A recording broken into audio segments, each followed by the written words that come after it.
Whew. All right. Hi. Hello, everybody. Carl Killo here. Man, it's been a long time since I've recorded anything. I had to go on a little personal journey of my own, and it was very worthwhile and healing. I'll be telling you about that later. But today, since I've just gotten back into the States, I wanted to talk a little bit about fear, as I think fear is one of those things that is really crushing a lot of people in the world today. And you have to know what to be scared of. And what I learned is there's really only one thing to be scared of. I'll tell you what I mean. So this is the litany against fear. Yeah, this is something, if you ever watched the movie Dune or read the books by Frank Herbert, that is said by the main characters often to get them to approach something that is uh, crushing their mind, that's making the darkness too heavy for them. I must not fear. Fear is the mind killer. Fear is the little death that brings total obliteration. I will face my fear. I will permit it to pass over me and through me. And when it has gone past, I will turn the inner eye to see its path. Where the fear is gone, there will be nothing, and only I will remain. It's I'd read this for a long time ago when I was young, and I didn't really understand it, and I think I have a pretty good grasp on it right now. You see, fear is the thing that keeps you from performing an action. If you're scared of doing something, you'll do one of two things. You will either freeze, because pretend there's a tiger chasing you through the woods, and you hope it doesn't see you and eats you, and that's an automatic response. And I think the things that we're supposed to do as human beings start to overcome our animalistic nature, at least that's what a lot of the story of Dune was about, was how do you keep evolving? And fear is one of those things that really can crush not just a person but entire societies. It seems to me today we are far more scared to say things that just might upset someone else. And that's a terrible thing because it makes you self censor. You don't spend the time telling the truth. That's what we're here for, is to tell each other our version of the truth. And if we all have an honest discussion about that, then we have nothing to be afraid of. But we don't like to see the reactions on other people's faces sometimes. We don't like to see other people looking upset. And disagreements can be unpleasant, and people will fight for the things that they believe in. And sometimes they'll do it in a nasty and ugly manner. You have to not be afraid of that.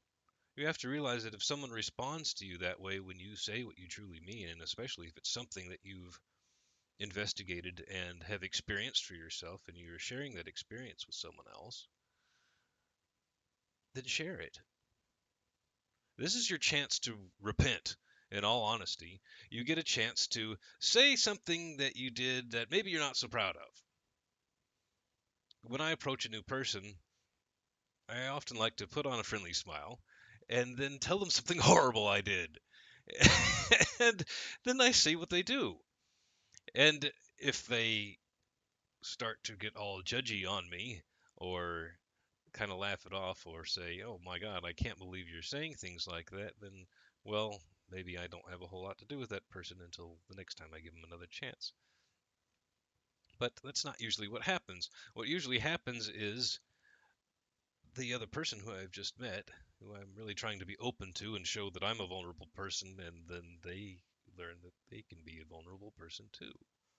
And the thought process that goes through their mind is something like, "Oh, you mean you're a person I can talk about that kind of thing with? You just told me something really personal and probably difficult for you to share, and you weren't afraid. Maybe I don't have to be afraid. Maybe you're not going to claw my inner psyche to death just because you get a chance to beat somebody down." And that takes barriers down, that lets us have a common dialogue, that lets us treat each other with the true respect that we deserve, because then we start seeking the truth without fear of being judged by the other person. And I think that was a very central message in the gospel, in the Bible, that, well, Jesus said, "Judge not, lest you be judged." But it doesn't mean don't judge. It means you better have plucked that gigantic beam out of your eye before you go trying to find a little mote. inside the other person's. Because you probably can't see it very well if you have a big block of wood in the way of what you want to observe. And it makes sense why we do this. It's much easier to judge someone else because that means we don't have to change anything about ourselves. We don't like to find out that we've been doing things wrong. And because that might mean we'd have to go back and reevaluate a lot of old things that we did. And sometimes it's a little ugly and it hurts. It's okay. The more you practice doing that, the less it hurts each time you do it, and then you don't have anywhere near as much to confess about the next time. And that feels pretty good. I highly recommend you try it. I was a raging alcoholic for several years, and now I'm not. And the reason why I was able to overcome it was because I shared the fact that I had a problem with drinking. And then when I went to a group where people did not judge me for it, I was able to forgive myself. And then I learned why I was drinking so much. Why I was drinking so much wasn't because I had a problem with alcohol, I had a problem with life. And when you have a problem with life, alcohol can be a very dangerous escape mechanism to run away from your problems. Now, alcohol is the exact opposite. It's a tool. It's something that I use to approach joy and to find the things that I love to do. You see, all things that we've been given to, that have been given to us by God, are double edged swords. Do we use it for destruction or do we use it for wonder and beauty?